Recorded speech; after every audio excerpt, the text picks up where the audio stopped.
आए हो इस जन्म में ये दोस्त जैन बन के, कुल को नहीं लजाना, कुल को नहीं लजाना, तुम जैन जैन बन के, कुल को नहीं लजाना, तुम रैन रैन चल के, आए हो इस जन्म में हे दोस्त जैन बन के। भोजन सदा ही दिन में तुम रात को न खाना, भोजन सदा ही दिन में तुम रात को न खाना, जल छान कर ही पीना, होटल कभी न जाना, जल छान कर ही पीना, होटल कभी न जाना, दर्शन प्रभु के करना, तुम सच जैन बन के, दर्शन प्रभु के करना, तुम सच जैन बन के, आए हो इस जन्म में ये दोस्त जैन बन के। पूज्य श्रवण मुनि श्री अर्जित सागर जी महाराज की जय। पूज्य छुल्लक 105 श्री सागर जी महाराज की जय। पूज्य छुल्लक जी महाराज को एक शामी करते हुए निवेदन करते हैं कि प्रतिदिन की भांति आज भी मंगल उपदेश आपके श्री मुखारविंद से हम सबको प्राप्त हो, जिससे हम भी धर्म मार्ग पर बढ़कर अपना आत्म कल्याण कर सकें। इच्छामी महाराज जी इच्छा।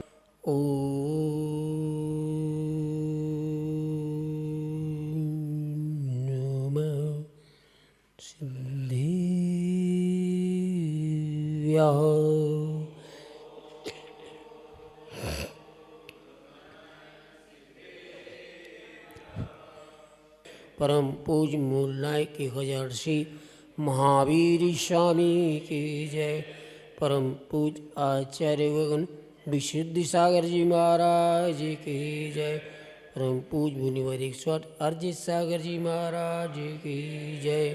पंच परमेष्टि भगवान की जय। उत्तम आर्जो धर्म की जय।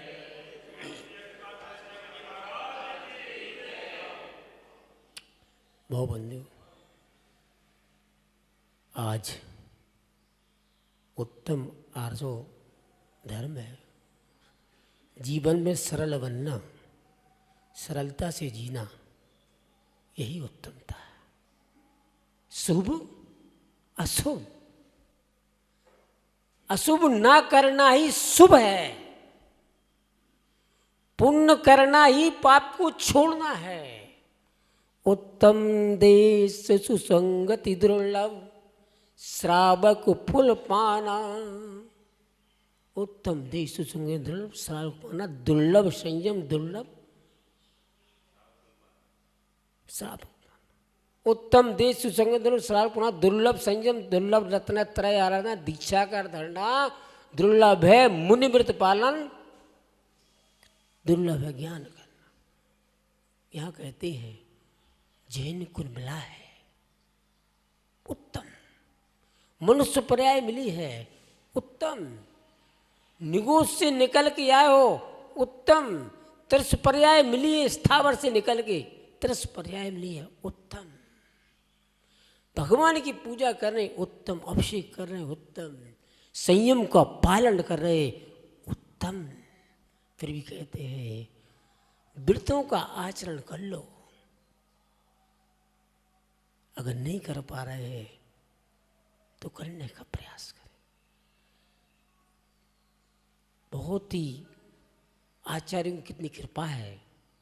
साल में 3 बार 10 लक्षण, 3 बार अष्टांग का पर्व, 16 कारण हमने जाना ही नहीं है। दर्शन विशुद्धि भावना कोई नहीं जाना। 16 कारण चल रहे हैं। 16 कारण की पूजा नहीं करते। सच बताऊं, दीक्षा हो गई है, मैं तो तड़पता था।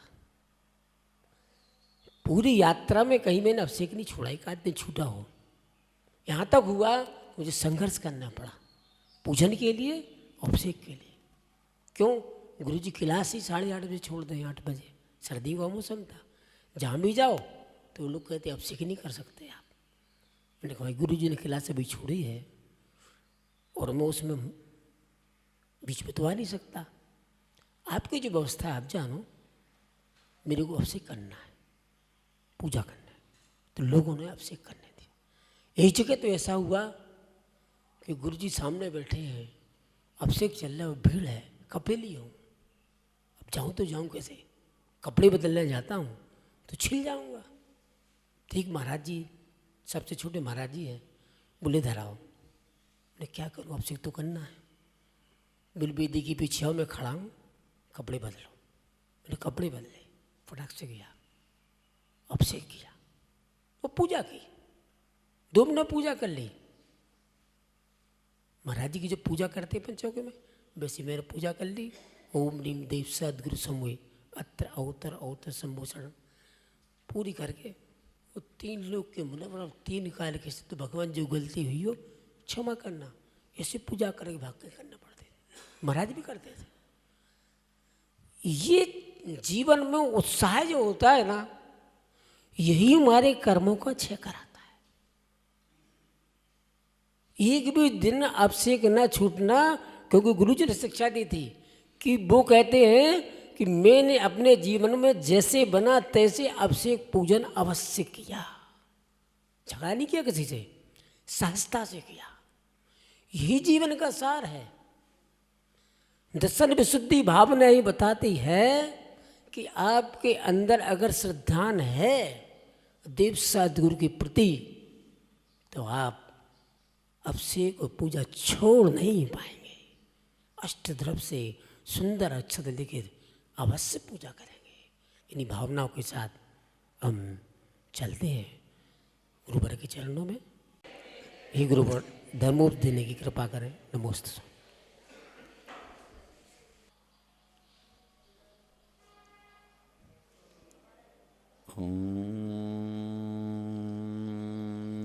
नमः सिद्धेभ्यः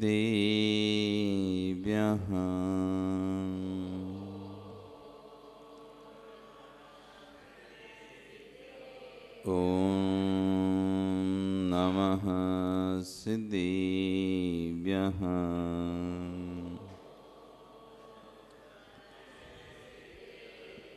ॐ नमः सिद्धेभ्यः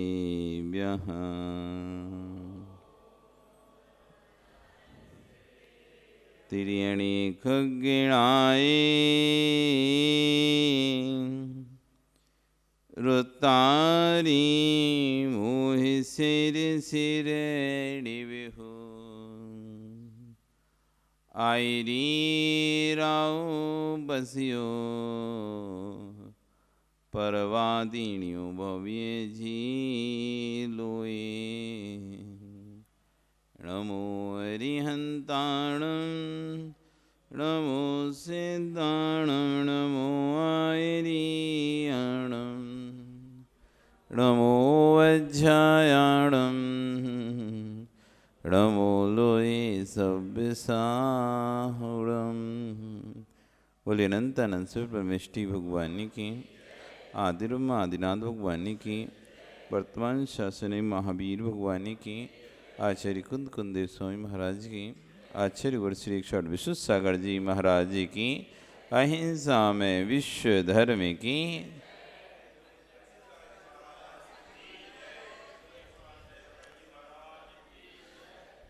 बंधु, वर्तमान शासन नहीं, वर्धमान स्वामी के शासन में तीर्थंकर प्रभु की चरण निश्रा में बैठकर हम सभी जिन देशना का श्रवण कर रहे हैं, ये जिनेन्द्र वाणी मनीषी जगत कल्याणी है। आचार्य भगवान कुंद कुंदेव स्वामी महाराज ग्रंथराज रैन सारजी में श्रवण श्रावक उभय धर्मों का व्याख्यान कर रहे हैं और उसी व्याख्यान में परिग्रह की चर्चा कर रहे हैं। जो परिग्रह से विमुक्त होता है ऐसा जीव ही शिव गति पहन आएगो होती है। वही जीव शिव गति को प्राप्त होता है।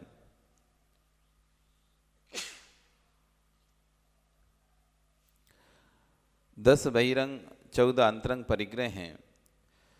इन अंतरंग परिग्रह में 4 कसाय, 9 नौ कसाय और एक मिथ्यात्व, ये 14 अंतरंग परिग्रह आते हैं, जिसमें से हम हास्य को, क्रोध को समझे, मान को समझे, माया को समझे, लोभ को समझे, हास्य समझे, रति समझे, अरति। अरति यानी अप्रेम रूप भाव, अरति यानी अस्नेह रूप परिणाम। प्रत्येक व्यक्ति के लिए हमारे परिणाम एक से नहीं होते, चाहे वो सामने वाला धर्मात्मा हो चाहे पापी हो। सामने वाला चाहे धर्मात्मा हो या पापी हो, अच्छा व्यक्ति कहलाता हो या बुरा कहलाता हो, हर व्यक्ति के प्रति आपके परिणाम अच्छे हों या उसके प्रति लगाव हो, ये जरूरी नहीं है। आचार्य भगवान रविशरण स्वामी महाराज एक जब पद्म पुराण ग्रंथ में कथन लिख रहे हैं तो कई जगह प्रसंग ऐसा आता है कि राम लक्ष्मण जब जंगल में हैं तो सुग्रीव उनको मिले, सुग्रीव मिले और भाई बाली भी वही हैं, सुग्रीव भी वही हैं, और भी लोग जीव भी सारे मतलब पात्र जो हैं उसी क्षेत्र में हैं। किसी को देखकर स्नेह उमड़ रहा है, किसी को देखकर द्वेष आ रहा है।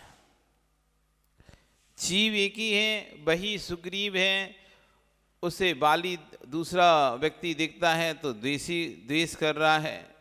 हमारे आगम में तो हालांकि बाली और सुग्रीव का कोई बैर नहीं रहा है। रामायण में वैष्णव रामायण के हिसाब से बाली सुग्रीव का बैर था। हमारी रामायण में तो बाली ने जैनेश्वरी दीक्षा लेके सुग्रीव को, क्योंकि बाली जब रावण 3 खंड का राज्य जीतता है, 3 खंड की दिग्विजय यात्रा करता है, 3 खंड उसके अधीनस्थ होते हैं, तो बाली को भी कहता है कि तुम भी मेरे अधीनस्थ हो। तो बाली कहता है मैं तो किसी के अधीन नहीं हूँगा, ये सिर तो मेरा सिर्फ 3 लोग के नाथ के आगे झुकेगा, किसी राजा महाराजा के आगे, यहाँ तक कि नारायण से चक्रवर्ती भी होता तो मैं भी उसके सामने अपना सिर नहीं झुकाऊंगा। फिर आपकी तो बात ही क्या है। रावण कहता है युद्ध होगा नहीं करोगे तो, या तुम मुझे नमस्कार करो, मेरी आधीनता स्वीकार करो, परंपरा से तुम्हारे पूर्वज मेरी आधीनता स्वीकार करते इसलिए आ रहे हैं, तो आप भी मेरी आधीनता स्वीकार करो। बाली ने कहा नहीं, हम नहीं कर सकते, हम तो देव शास्त्र गुरु के अलावा कहीं भी इस अपने मस्तक को नहीं झुकाते हैं, तो आपके सामने नहीं झुका पाएंगे। तो रावण का फिर तो तीव्र भयंकर युद्ध होगा, तीव्र युद्ध होगा, उसके लिए तैयार हो जाओ। तब बाली सोचता है मेरे कारण ना जाने कितने निर्दोष जीवों की घात होगा, मेरे कारण मैं सिर नहीं झुका रहा, मैं राजा हूँ, मेरे राजा होने से वो आक्रमण करेगा तो कितनी प्रजा मारी जाएगी, कितने लोग मारे जाएंगे, कितनी हिंसा होगी। तो ऐसे राज्य को चाहिए नहीं है। राज समाज महा अकारण बैर बड़ा बना रहा, ये राज्य समाज बड़े पाप के कारण हैं, बैर को बढ़ाने वाले हैं। ऐसे राज का मैं परित्याग करता हूँ। उस राज से बैरक्ति हो गई कि इस जमीन के लिए, इस थोड़े से कार्य के लिए कितने जीवों की हिंसा होगा। और उसने सुग्रीव को राज्यपाठ संभाला, राज तिलक किया, सुग्रीव को किष्किंधा नगर का राजा बनाया और स्वयं जाकर दीक्षा धारण कर ली। मैं राजा रहूंगा तो स्वतः ही है, मैं इसको नमस्कार नहीं करूंगा तो ये राज्य पर आक्रमण करेगा, और आक्रमण करेगा तो हालांकि युद्ध में मैं जीत सकता हूं इसको। बाली इतनी ताकत थी बाली की, रावण भी उसके सामने फेल था। विद्याएं रावण के पास बहुत थी, लेकिन जो बाली था उसकी शक्ति के आगे रावण की शक्ति भी कुछ नहीं थी। इतना शक्तिशाली था बाली, लेकिन व्यर्थ में उसे लड़ाई झगड़ा खून खराबा जीवों की हिंसा में मजा नहीं था, इसलिए उसने कहा छोड़ो, और विरक्त हो गया वो राज से, और उसने दीक्षा धारण कर ली। दीक्षा धारण कर ली और अपना पर्वत पर शांति से आराम से कैलाश पर्वत पर साधना के लिए लीन हो गया। साधना में लीन हो जाता है। रावण को पता चलता है, सुग्रीव बाली ने दीक्षा ले ली और सुग्रीव को राजा बना दिया। और सुग्रीव से बोल दे भैया देखो अब तुम राजा हो, तुम्हारे अंदर सामर्थ्य तो उससे लड़ाई कर, नहीं तो उसकी आधीनता स्वीकार कर लेना। व्यर्थ में खून खराबा झगड़ा करने से कोई मतलब नहीं है। यदि तुम्हारी सामर्थ्य नहीं है तो उसकी आधीनता स्वीकार करो। मुझे तो उसकी आधीनता स्वीकार नहीं करनी थी, इसलिए मैं तो सब त्याग करके नहीं अब तो अपना अपना कल्याण कर रहा हूँ, मुझे मतलब नहीं है अब आपसे, अब आप देख लो राज को क्या करना है। सुग्रीव ने रावण की आधीनता स्वीकार कर ली, क्योंकि उतना सामर्थ्यवान नहीं था जितना बाली था। एक बार रावण जब चैत्यालों की वंदना करने के लिए जा रहा था और बाली को वहां पर देखता है, कहाँ पे, कैलाश पर्वत पर साधना करते हुए, तो उसके अंदर चुलबुली छूटती है, ये वही बाली है जो मेरी आधीनता स्वीकार नहीं किया था। जो आज मुनि बनकर यहाँ पर साधना कर रहे हैं वही वाली है जिसने मेरी आधीनता स्वीकार नहीं की और कायर के रूप में भाग गया। अब मजा चखाता हूँ इनको, अभी पर्वत को पूरा हिलाता हूँ, इनको डराता हूँ जैसे भूकंप आ गया हो ऐसा करके। और वो कैलाश पर्वत के नीचे पहुँच के उसको उठाने की कोशिश करता है, उठाने की कोशिश करता है और उसको हिलाता है। तभी बाली महाराज सोचते हैं कि यदि ये पर्वत को हिलाएगा, इस पर कृत्रिम चैत्यालय बने हुए हैं, कृत्रिम चैत्यालय भरत चक्रवर्ती के द्वारा बनाए हुए चैत्यालय हैं इस पर रत्नों के, वे सारे विध्वंस हो जाएंगे, नष्ट हो जाएंगे। तो उन्होंने क्या किया, अपना पैर का अंगूठा थोड़ा सा दबा दिया, वो पर्वत वहीं के वहीं नीचे दब गया और रावण भी उसी के नीचे दब गया। अब वे चिल्ला रहे हैं, रो रहे हैं, रावण बचाओ बचाओ बचाओ। तब मंदोदरी साथ में गई थी घूमने के लिए, तो साथ में थी, तो मंदोदरी फिर मुनिराज के पास जाती, बाली में गिड़गिड़ाती है कि आप मेरे सुहाग का दान करें, मेरे सुहाग मर जाएगा, ऐसे रावण तो मर जाएगा, आप कृपया करके प्राण दान दें। खूब उनकी अनन्य विनय करती है। तब मुनिराज अपना अंगूठा ढीला करते हैं। कहते हैं कि पहले रावण का नाम रावण नहीं था, दशानन था, लेकिन जब वो रोया, चिल्लाया, गिड़गिड़ाया, तब से उसका नाम रावण हो गया। तो इस तरह कोई किसी से रति करता, कोई किसी से रति करता, बिना किसी कार्य के रति हो जाती है, बिना किसी कार्य के रति होती है। रावण की बाली से कोई दुश्मनी नहीं थी, फिर भी उसको देखकर उसका रति होती थी।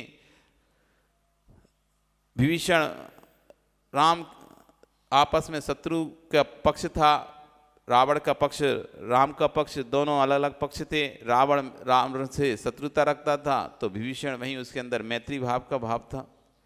सुग्रीव जो कि रावण का अधीनस्थ था, राम को देखकर उसके अंदर भी मैत्री भाव जाग गया। किसी को देखकर रति हो रही थी, किसी को देखकर अरति होती है। तो आचार्य रविशरण स्वामी महाराज जी से प्रश्न कोई करता है उसमें, मतलब कोई करता है, मतलब आचार्य इस तरह से ग्रंथ को लिखते हैं कि जिसमें किसी को प्रश्नकर्ता बना देते हैं, किसी को उत्तरकर्ता बनाते हैं। तो कोई प्रश्न करता है कि ये रति अरति होती क्यों है, हम तो जैसे किसी को कुछ बिगाड़े नहीं, कोई ने हमारा कुछ दिया नहीं, किसी ने हमसे कुछ लिया नहीं, फिर किसी को देखकर हमारे अंदर स्नेह होता है उत्पन्न, और किसी के अंदर किसी को देखकर हमारे अंदर स्नेह उत्पन्न नहीं होता।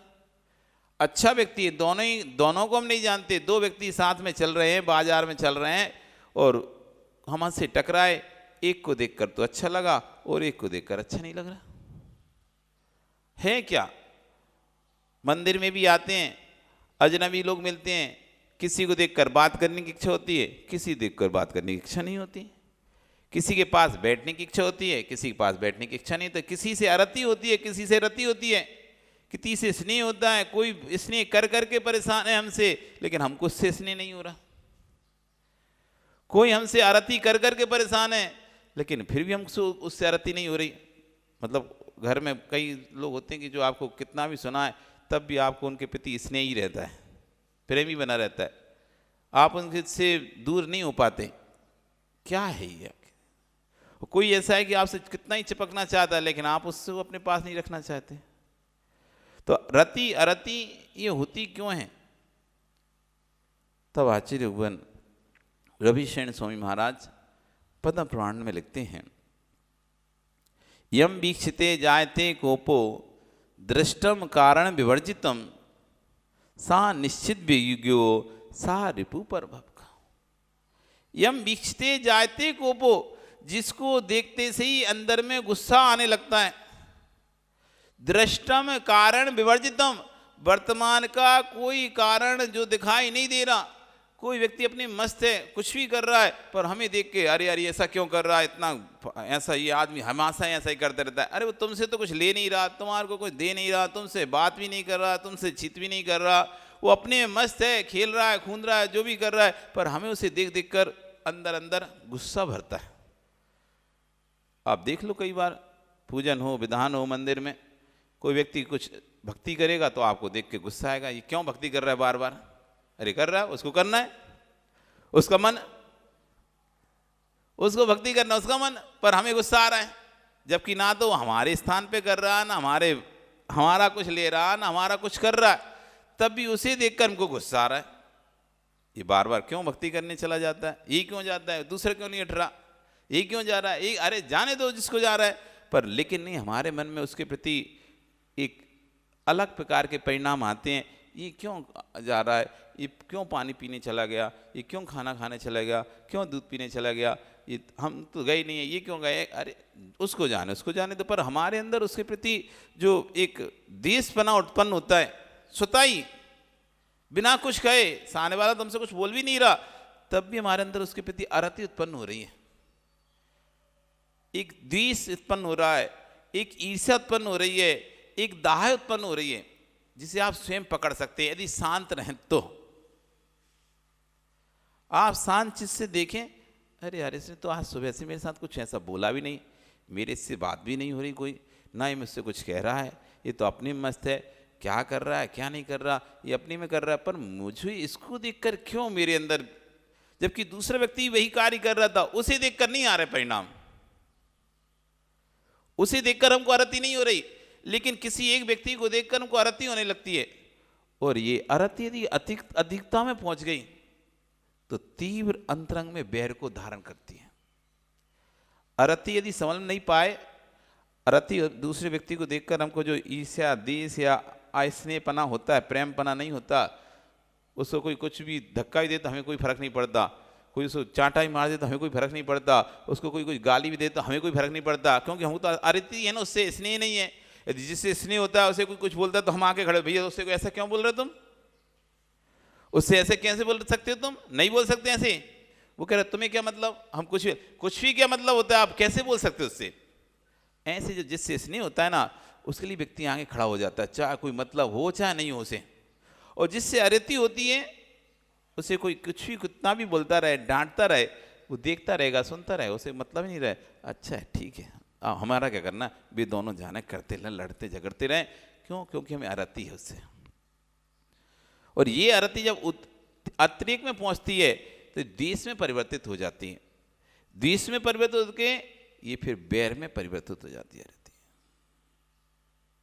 ये अरति हो क्यों रही थी, प्रारंभ में अरति क्यों हुई है, तो आचार्य यम वीक्षिते जायते कोपो दृष्टम कारण भेजते। किसी को देखकर यदि हमको क्रोध आ रहा है, गुस्सा आ रहा है, बिना कोई कारण, सामने कोई कारण ही कारण हो तब तो समझ में आता है ये कारण उसने हमारे साथ ऐसा किया इसलिए हमने उसके साथ उसका गुस्सा किया, लेकिन प्रत्यक्ष में कोई कारण दिखाई नहीं दे रहा, कोई लड़ाई नहीं, कोई झगड़ा नहीं, कोई लेना नहीं, कोई देना नहीं। सा निश्चित विज्ञो, नियम से जानो, सा रिपु परभव का। नियम से कोई पूर्व का रिपु है जिसको देखकर हमको अरति होती है। जिन घरों में आपस में पति पत्नियों में नहीं बन रही, एक दूसरे से झगड़ते रहते हैं, लड़ते रहते हैं, बाप बेटे में नहीं बन रही, मतभेद हैं, मन भेद हैं, बेटियों में माँ में नहीं बन रही, लड़ाई झगड़ा होता ही रहता है, घर में के सदस्यों में एक दूसरे में जहाँ जिन जिन की बनती, एक कहते हैं महाराज जी हमारी तो एक क्षण भी नहीं बनती है, हम कुछ भी कहते हैं इसकी विपरीत ही अर्थ निकाला जाता है, चाहे अच्छा कहें तब भी विपरीत अर्थ निकल रहा है, उद्देश्य वैसा रहता नहीं है, फिर भी पता नहीं क्यों लड़ाई हो जाती है, क्यों झगड़ा हो जाता है। घर में अरति है, सा निश्चित विज्ञो सा रिपु परभव का। ये पूर्व के रिपु हैं, शत्रु हैं। जो अरति को प्राप्त हो रहा है। पूर्व के संस्कार हमारे को वर्तमान में कार्यकारी होते हैं। जीवन में अरति के अतिरिक्त में मत जाओ। यदि किसी से आपको द्वेष, ईर्ष्या, जलन होती है और बार बार उसे देखने से आपको गुस्सा आता है, आप उससे कम ही मिलो, कम ही बोलो, कम ही बात करो। क्योंकि अतिरिक्त में यदि आप अरति के चले गए तो अरति वो क्रोध का रूप धारण करती है और क्रोध फिर संभल नहीं पाए तो बैर का रूप धारण कर लेता है। और बैर समझ लो जैसे कैरी को या अचार को बचा के रखना, कैरी को बचा के रखना है, आम की या आंवले को बचा के रखना है लंबे समय तक, या कैरी को लंबे समय तक बचा के रखना है, सूखने नहीं देना है, तो क्या करते हो? लंबे समय तक जो आम होता है ना, कच्चा आम, उस कच्चे आम को की कली को यदि लंबे समय तक हरी भरी रखना होता है तो क्या करते हो? नमक डाल देते हैं। ऐसे रख दोगे तो आम क्या होगा? धीरे धीरे सूख जाएगा। सूख जाता ही नहीं सूख जाता। उसकी कली बनाओगे तो सूख के अमचूर बन जाएगा। वो ऐसे रखोगे तो वो लंबे समय तक नहीं ठहर पाएगा। लेकिन आपको साल भर 6 महीने ठहरना रखना है, आप क्या करते हो? अचार बना के रख देते हो उसका, या मुरब्बा डाल के रख देते हो। तो जैसा कैरी था बड़ा सा, वैसा का वैसा बड़ा कैरी का पीस बना रहता है, सूखता नहीं है। वो सूख जाता है क्या? जो आपने अचार बनाया, जितना पीस बनाया था उतना ही बड़ा पीस रहता ना। यदि बिना अचार के रख देते तो क्या होता? सूख कर ऐसा सुखड़ जाता और अमचूर बन जाता। वो कैरी नहीं रहता, फिर वो क्या हो जाता? अमचूर हो जाता, सूख जाता। लेकिन आपको उसको सुखाना नहीं था तो आपने क्या किया? अचार डाल दिया। अब जैसी कैरी का साइज आपने कटिंग किया था वही साइज रहेगा पूरा, कम बढ़ नहीं होगा। वो साइज जितनी साइज का आपने पीस बनाया था वो आम का उतनी साइज का रहेगा। 1 साल भी रखे रहो आप, 6 महीने रखे रहो, साल भर रखे रहो, जितने दिन रखना है वो छोटा नहीं होने वाला, उतना ही रहेगा। तो क्रोध, बैर क्रोध का अचार या मुरब्बा, आचार्य का क्रोध जो है, बैर जो है क्रोध का अचार है। मतलब क्रोध को लंबे समय तक स्थायी रखना है बना के, तो बैर बांध लो। सामान्य क्रोध होगा वो तो जल्दी नष्ट हो जाएगा, खत्म हो जाएगा। लेकिन यदि उसी क्रोध को लंबे समय तक रखना है, उसे बैर के रूप में परिणत कर लो। अब बैर जो होता है ना, वो जल्दी नहीं छूटता है। क्रोध तो क्षणिक होता है। अभी हुआ, आया क्रोध, गुस्सा आया और थोड़ी देर बाद खत्म, वैसे की वैसे हो गए। क्या हुआ था क्या नहीं हुआ कोई पता भी नहीं, चलो बात खत्म। लेकिन वही क्रोध जब बैर के रूप में परिणत हो जाता है, जैसे कमट के जीव ने उस गुस्से को बैर में बदल लिया था। उसे गुस्सा आ रहा था अपने भाई पर कि ये तो राजा का खास है, इसी कारण से राजा ने ऐसा किया। यदि ये राजा का खास नहीं होता ना मरुभूति, ऐसे तो लोग कितना भी अत्याचार करते, अनाचार करते रहते हैं। क्या सबको ऐसी सजा देते हैं क्या राजा? ये राजा अरविंद ने जो मुझे सजा दी है, घोड़े का गधे पर बैठाल कर, काला मुंह करके नगर में मुझे घुमाकर, जूते चप्पल से पिटवाकर जो मुझे नगर से बाहर निकाला है, उसका कारण मरुभूति है। क्यों? ये राजा का मंत्री नहीं होता, राजा का मंत्री नहीं होता तो क्या राजा मुझे इतना कड़ा दंड देता? इसलिए गलती मरुभूति की है। गुस्सा आ रहा था उसे मरुभूति पे। एक तो इसलिए गुस्सा आ रहा था कि राजा ने मुझे मंत्री ना बना के मरुभूति को मंत्री बना दिया। मैं बड़ा भाई हूं, मुझे मंत्री बनाना चाहिए था, उस छोटे भाई को मंत्री बना दिया, तो इसलिए गुस्सा भरा हुआ था। फिर दूसरा, राजा ने उसको, जबकि मरुभूति की कोई गलती नहीं थी, ना तो तब गलती थी ना तब बाद में गलती थी। दूसरी बार जब राजा ने उसको देश निकाला दिया, तब फिर उससे मरुभूति पे गुस्सा आया। ये इतना मेरा अपमान है, जिल्लत इसलिए की गई क्योंकि मरुभूति इसका मंत्री है। यदि मरुभूति मंत्री नहीं होता तो ऐसे तो अनाचार होते ही रहते हैं। और इतनी सजा कौन देता है भरे उसमें? इसलिए वो गुस्सा से, क्रोध से भरा हुआ था। जैसी मरुभूति जब क्षमा याचना करने, जबकि मरुभूति तो उसने गलती भी नहीं की, तब भी क्षमा याचना करने के लिए, मांगने के लिए फिर गया कमठ के पास। तब कमठ ने उस क्रोध को, तब तक कमठ उस क्रोध को बैर के रूप में परिवर्तन कर चुका था, और उसने कमठ का ने मरुभूति का उस पर्याय में घात किया, और फिर हर पर्याय में 10 पर्याय तक वो क्रोध बैर के रूप में चलता रहा, कम नहीं हुआ। वही 10 भवों तक वह क्रोध जो कि बैर के रूप में परिवर्तित हो चुका था, वो चलता रहा, चलता रहा, चलता रहा। एक भव से दूसरे भव, दूसरे भव से तीसरे भव, तीसरे भव से चौथे, 5वें, 6वें, 7वें, 8वें, 9वें, 10 भवों तक वो बैर चलता रहा, वो क्रोध चलता रहा, वो गुस्सा चलता रहा था। हर भव में उसे देखकर उसके अंदर क्रोध आ जाता था, जबकि कोई कारण नहीं रहता था। वो अपना हाथी, अगले पर्याय में वो हाथी हुआ, वो सांप हुआ, वो पानी पी रहा था हाथी, वो सांप ने उसे देखा, उसको गुस्सा आया, उसने जाकर सीधा ऐसे गंडे स्थल पर उसको काट लिया। इस तरह से भील था, वो मुनिराज हो गए थे, ये भील तो हो गया था। वो मुनिराज को देखकर उसे अंदर गुस्सा आया भील को, और उसने बाण मार दिया। वो अजगर हो गया, वो मुनिराज हैं, अजगर को मुनिराज को देखकर क्रोध उपजा हो गया। अभी क्यों हो रहा है? दृष्टम कारण रहे। वर्तमान में तो कोई मुनिराज उनका घात नहीं कर रहे थे, लेकिन पूर्व का जो क्रोध था उससे आरती उत्पन्न हो रही थी, और उसने मुंह भर लिया। वो शेर था, ये मुनिराज थे, शेर ने मुनिराज को देखा, फिर क्रोध उत्पन्न हुआ, उसने खा लिया। इस तरह 10 वक्त तक बेर कुछ ना कुछ चलता रहा। ये आरती जो होती है, ये पूर्व में हमारा कोई अदृष्ट कर्म है, जो जिस कारण से हम उसको सामने वाले को पसंद नहीं है।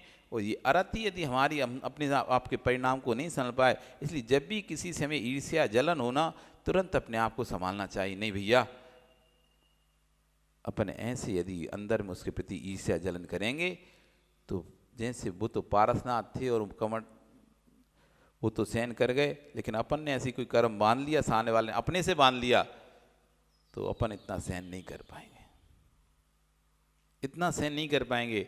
कभू आप भयो बलहीन, सब लन करी खायो अति दीन। जब आप सिंहादि सैनी हवे कूर, निवल पशु अति खाबे बूर। कभी आप ऐसी सिंहादि क्रूर योनि उत्पन्न हुए, आपने निवल पशुओं को मार मार कर खाया। और कभू फिर आप भयो बलहीन, तो फिर कभी आप भी तो बलहीन हुए। सबल ने करी खायो अति दीन, फिर सबलों द्वारा आप खाए जाओगे। आप किसी से ईर्ष्या द्वेष अरति करोगे, विश्वास रखो उसके बस में होकर यदि आप उसके साथ कुछ गलत करते हो, समय दृष्टम कारण विरजिता, अगला भव जो कह रहेगा दृष्ट कारण तो दिखाई नहीं देगा, अदृष्ट कारण आपका पूर्व भव का जो था वो बैर सामने आएगा, वो आपका घात करेगा। रावण और नारायण का क्या है? रावण नारायण की ही दुश्मनी, एक भव में बोस को मारता था तो दूसरे भव में बोस को मारता था। एक भव में नारायण पितृनारायण मारता है तो दूसरे भव में पितृनारायण नारायण को मारता है। यही चलता रहता उनका। 10 भव तक जब आप उठाकर देखेंगे रामायण में, राम लक्ष्मण और इनका, लक्ष्मण नारायण पितृनारायण और सीता, 3 लोगों का जीवों का भव। तो सीता के कारण कभी रावण ने राम को मार और लक्ष्मण को मारा, कभी लक्ष्मण के जीव ने रावण को मारा, कभी रावण के जीव ने लक्ष्मण के जीव को मारा, कभी लक्ष्मण के जीव ने रावण को जीव मारा। ऐसे ही पूरा चलता रहता है। आखिरी जब नारायण पितृनारायण का भव आता है इनका, तब जाकर नारायण पितृनारायण को मार देता है और दोनों नरक चले जाते हैं।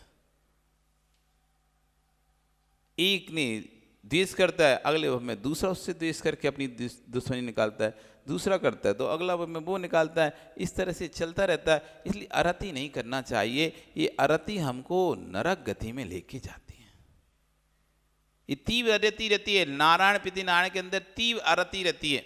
एक दूसरे को देखना पसंद नहीं करते, एक दूसरे से कोई समझौता करना पसंद नहीं करते, और तीव्र अरति के कारण सदैव एक दूसरे के खून के प्यासे बने रहते हैं। उससे ये मरकर नरक जा रहे हैं। दोनों ही आपस में लड़ते हैं, तो एक को नारायण मार देता है तो इसलिए वो नरक चला जाता है। दूसरा नारायण तीव्र अरति के कारण और तीर परिग्रह के बहु आरंभ के परिग्रह, तो बहुत परिग्रह में क्या है उसका, एक तो पूरा 3 खंड का आधिपत्य है और साथ में तीव्र अरति उसके साथ थी, नारायण से तीर बैर उसके, तीर क्रोध उसके पास ऊपर था, पितिनारायण के पिति, इसलिए उसको नरक में जाना पड़ता है। इसलिए ज़्यादा किसी से ईर्ष्या जलन मत करो। सब कर्म का खेल है, कर्म की विचित्रता है। यहाँ पर शत्रु मित्र होते देखे जाते हैं और मित्र भी शत्रु होते देखे जाते हैं। शत्रु भी मित्र बनते देखे गए हैं और मित्र भी शत्रु होते देखे जाते हैं। इसलिए किससे अरति, किम सुंदरम किम असुंदरम। जिस मल से आप अरति करते हैं, जिस मल से आप अरति कर रहे हैं, वो मल से कोई रति भी कर रहा है। जो मल आपको असुंदर दिखाई दे रहा है, जिस मल को देखकर आपको अरति होती है, ग्लानि भाव आता है, वही मल सूरज से पूछो। जिस मल को आप क्षोपण करके दोबारा से देखना पसंद नहीं करते, 1 घंटे बाद यदि उसका शकल देख लें तो और ग्लानि भाव आ जाए आपको, ऐसे उस मल से भी कोई रति करता है कि नहीं करता। जो मल आपको अरति का कारण है, वो किसी को रति का कारण है। जो आपको रति का कारण है, वो किसी को अरति का कारण है। जिन्हें जघन्य स्थानों पर आप रति करते हैं, वहीं वैराग्य जघन्य स्थानों में अरति को प्राप्त होता है। इसलिए किम सुंदरम किम असुंदरम। जगत में क्या अच्छा है और क्या बुरा है, बताओगे? कौन सी चीज अच्छी है जगत में और कौन सी चीज बुरी है? सुनील, क्या बुरा है जगत में? कुछ तो बुरा होगा ना? नहीं है? खुशी बुरा नहीं है कि जगत में? कौन बुरा है, कौन अच्छा है? हम बुरे हैं क्या? हमारे परिणाम बुरे हैं क्या? हम अच्छे हैं क्या? हमारे परिणाम अच्छे हैं क्या? अब बताओ कौन अच्छा है कौन बुरा है? आप अच्छे हैं क्या कि बुरे हैं? कैसे हो आप लोग? अच्छे हो कि बुरे हो? हैं? हाँ, तो तुम कैसे हो? अच्छे हो कि बुरे हो? हैं? बुरे ही हो तो फिर कभी अच्छे नहीं होगे क्या?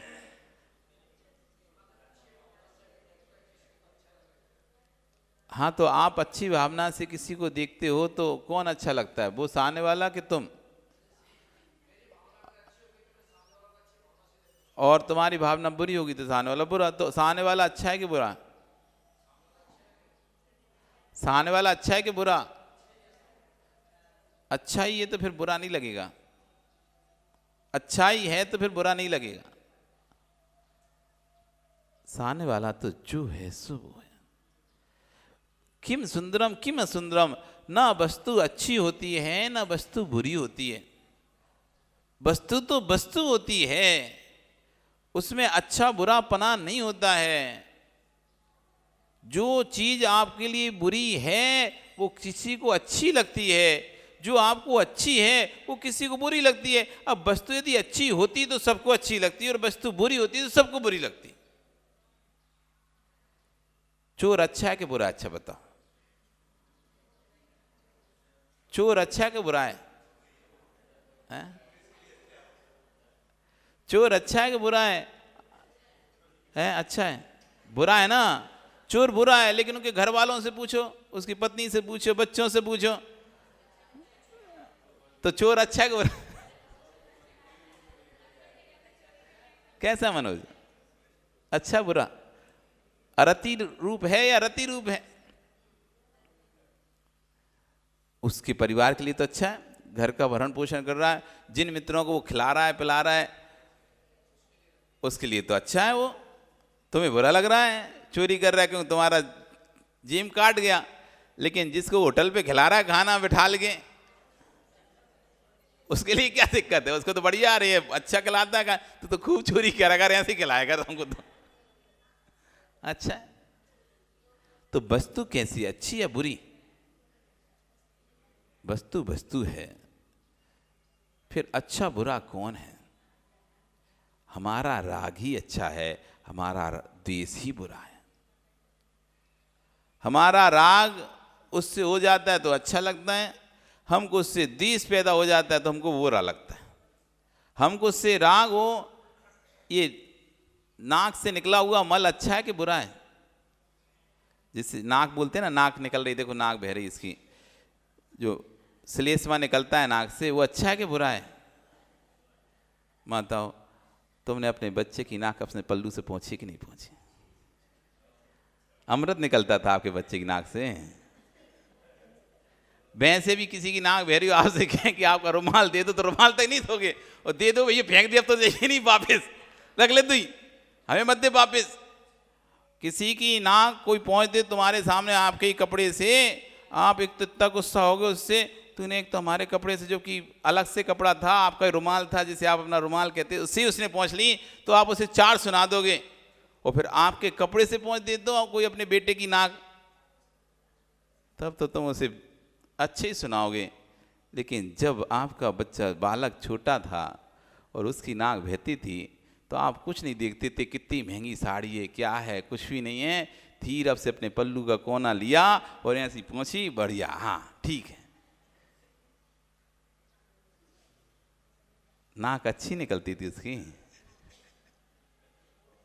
अच्छी निकलती थी, राग था, वो मल भी आपको गिलानी नहीं उत्पन्न करा रहा। दूसरे के बच्चे की नाक बहती है, कितनी गिलानी आपको होती है। वही अपने बच्चे की नाक फटाक से, हाँ और करो, और जोर से पकड़ के नहीं, और निकाल निकूल के जोर जोर से, यहाँ तक कि वो माँ अगर उसकी नाक नहीं निकल रही होती, फंस जाती है, तो एक छेद में फूंक लगाती है जिसे दूसरे से बाहर निकल जाए। एक छेद में हवा डालती है अपने मुंह से, एक नाक के छेद में मुंह से हवा फूंकती है, क्योंकि वो फंस चुका है, निकल नहीं रहा उससे, जिससे कि दूसरे छेद से तीव्रता से बाहर निकल जाता है। उस मल पे भी अपना मुंह लगा रही है,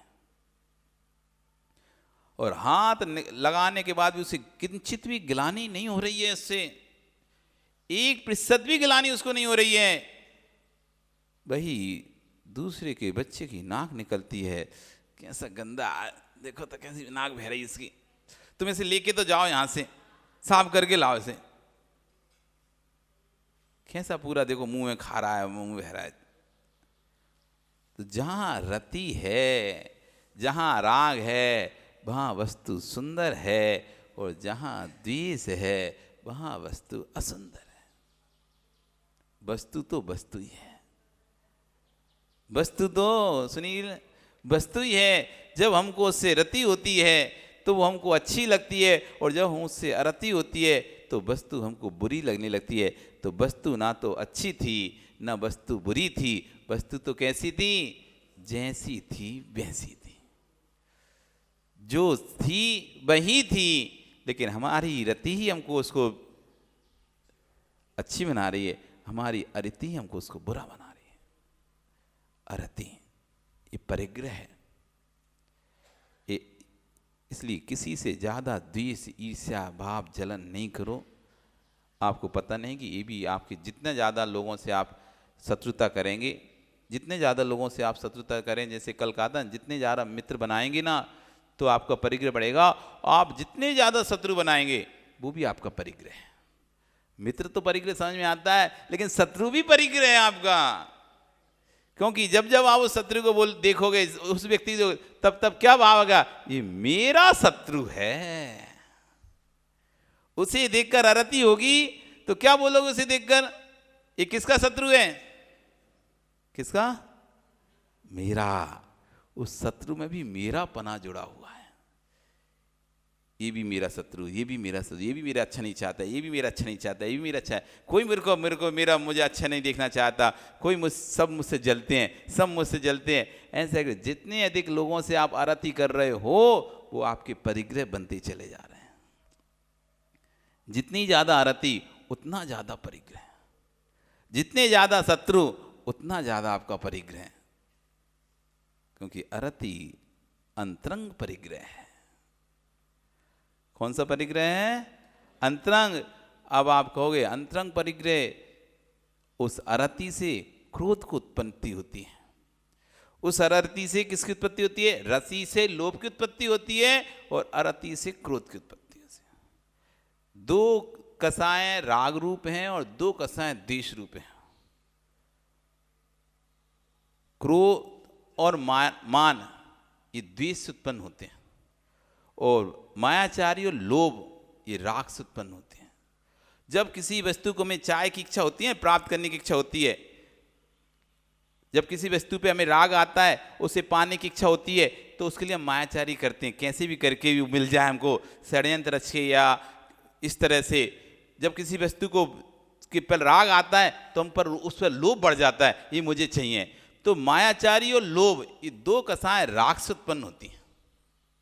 जब जब किसी वस्तु पर राग आएगा तो या तो मायाचारी शुरू हो जाएगी या लोभ कसाय प्रारंभ हो जाएगी। उसे प्राप्त हासिल करने के लिए आप कमाना या कुछ भी करना शुरू कर दोगे। मैं तो अब इसके लिए कमाऊंगा, अब मुझे देख लिया, मुझे चाहिए, अब चाहिए तो मैं दिन रात उसके लिए मेहनत करना शुरू कर देता हूँ। ये लोभ चालू हो जाता है। अब मुझे वो चाहिए, अब कमा के ऐसे तो मिल नहीं सकती, अब मैं कैसे ना कैसे तिकड़म अपना के इसको अपने हाथ में लूंगा। मायाचारी चालू हो जाती है। जब द्वेष आता है ना तो दो कसाएं प्रारंभ हो जाती, क्रोध पहला तो दूसरी मान। अब मैं भी नहीं बात करूंगा, उसने बात नहीं की, अब मैं भी नहीं करूंगा, उसने ऐसा बोल दिया, अब मैं भी उससे अब नहीं बोलूंगा, अब कितना भी बोलेगा मैं उससे बोलूंगा ही नहीं। मान खड़ा हो जाता है। तो दो कसाएं द्वेष रूप हैं, दो कसाएं राग रूप हैं। अरति से क्रोध और मान बढ़ता है, रति से लोभ और माया बढ़ती है। तो ये अरति यदि संभाल नहीं पाए तो तीव्र क्रोध में परिवर्तित हो जाती वही अरति। यदि अरति हम नहीं समझ पाया, दूसरे के प्रति हमारा स्नेह और स्नेह बढ़ता गया। कहते ना किसी के प्रति यदि आपको मन में घर में एक बार किसी से मन मुटाव हो जाए, यदि मन मुटाव समय पे यदि नहीं खत्म हुआ ना तो मन मुटाव बट के बीज के समान काम करता है। जैसे बरगद का जो बीज है किसी संद में चला जाए, पतली सी संद में चला जाए, यदि समय पर वो हटा नहीं तो वही धीरे धीरे अंदर पनपता है, बढ़ता है और बड़ी से बड़ी चट्टान के दो टुकड़े कर देता है। इतनी ताकत उस बीज के अंदर। सोचो, बरगद का बीज आपने देखना, ये दीवार में उग गया, पेड़ उगा, इतना बड़ा था क्या? बीज था, चला गया। कैसे चला गया? ये कबूतर वगैरह ये आते हैं, खाते हैं, पक्षी खाते हैं फलों को और अपना बीट करते हैं। वो बीट में बीज तो पचता नहीं है, बीज तो वैसे ही वैसे निकल जाता है और वो जाकर किसी संद के माध्यम से अंदर चला गया, जलवायु मिली, पानी मिला और वहीं अंकुरित हो गया। अंकुरित होते धीरे धीरे ध्यान नहीं दिया और उसी ने विशाल रूप ले लिया। मंदिर की, आप कई मंदिरों में चले जाओ, उनकी दीवारों पर, उनकी शिखरों पर आपको बरगद के बीज पेड़ दिखाई देंगे। कोई उगा के आया उनको? कोई ने नहीं उगाया, लेकिन वो समय में रहते ध्यान नहीं दिया, पनपता गया। अब इतना हो गया कि अब तो भैया तोड़ना ही पड़ेगा, तभी निकलेगा, क्योंकि उसकी जड़ें पूरे में फैल चुकी हैं। ऐसी यदि घर में कोई थोड़ा सा ही मन मुटाव होता है, कुछ भी झगड़ा होता है, यदि उस समय पे यदि खत्म नहीं किया जाए, वह रति को समय पर हटाया नहीं जाए, तो वह रति क्रोध में बदलती है और क्रोध को भी नहीं संभाल पाए तो वही अरति क्रोध से फिर बैर में बदल जाती है। इसलिए समय रहते हुए यदि किसी से अरति हो जाए, स्नेह हो जाए, कुछ बातचीत हो जाए, समय रहते उसको तुरंत क्लियर करके उसको खत्म करना चाहिए। बात लंबे समय तक वो बात रहेगी, 2-2 दिन तक बोल नहीं रहे, महीने तक बोल नहीं रहे, घर में हो गई आपस में झगड़ा, कई घरों में 6-6 महीने तक बोलते नहीं आपस में। एक ही घर में रहकर भी, एक घर में रहकर पति पत्नी होकर भी महीनों तक बोलते नहीं है। काम करेंगे एक दूसरे का लेकिन बोलते नहीं है महीनों तक। ये अरति होती है। ये अरति जब तीर उसमें जाती है, क्रोध बनती है और क्रोध फिर बैर में बनता है और ये बैर हमारा तीव्र परिग्रह हो जाता है और जो हमको कि नरक आयु की ओर लेके जाता है। आपका समय हो गया, कल फिर आओगे, पर्याय रही तो आगे और हम अंतरंग परिग्रह के बारे में समझेंगे कि क्या है अंतरंग परिग्रह। हास रति अरति के बाद कौन से परिग्रह। बोली भगवान महावीर स्वामी की।